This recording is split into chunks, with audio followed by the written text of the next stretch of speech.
Hello guys, আশা করি তোমরা ভালো আছো। হ্যাঁ, আমিও ভালো আছি। আসলে অনেক দিন তোমাদের সামনে আসিনি মানে তোমাদের সামনে টুকরো টুকরো ভিডিও তুলে ধরেছি, হয়তো ঠাকুরের ভিডিও, কোনো দিন হয়তো কমেডি ভিডিও। মানে অনেক দিনই বলতে গেলে ঠিক মতো আমি করতে পারিনি। এই কদিন আসলে খুবই ঘরের কাজে ব্যস্ত ছিলাম, যেহেতু পুজো এসে গেছে, মা আসছে সবার ঘরে ঘরে। তো সবাই পুজোটা ভালো করে আনন্দে কাটাও, আমরা তো কাটাবো নিশ্চয়ই। আর দেখো, আজকে এই শাড়িটা পরেছি, একটু বেরোচ্ছি। শাড়িটা কিন্তু একদম নতুন, আসলে মেয়ে কিনেছে এই কিছুদিন আগে।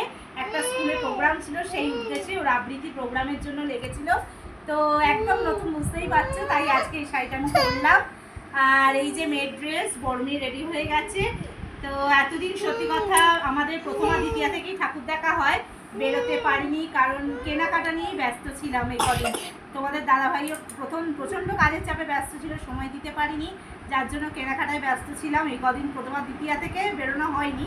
আজকে তো শুভ তৃতীয়া, সবাইকে তৃতীয়ার শুভেচ্ছা জানাই আমার তরফ থেকে।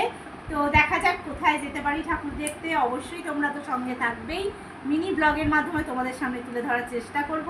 তো সবাই ভালো করে আনন্দে পুজোটা কাটাও আর শান্তিপূর্ণভাবে ঘোরো, সবাইকে শান্তিপূর্ণভাবে ঘোরার সুযোগ করে দাও, এটুকুই আমার বলার ছিল।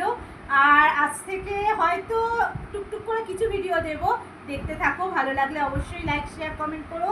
আর আমার চ্যানেলটিকে যারা এখনই সাবস্ক্রাইব করোনি, সাবস্ক্রাইব করে আমার পাশে থেকো। তো চলো, তোমরাও আমার সঙ্গে থাকো।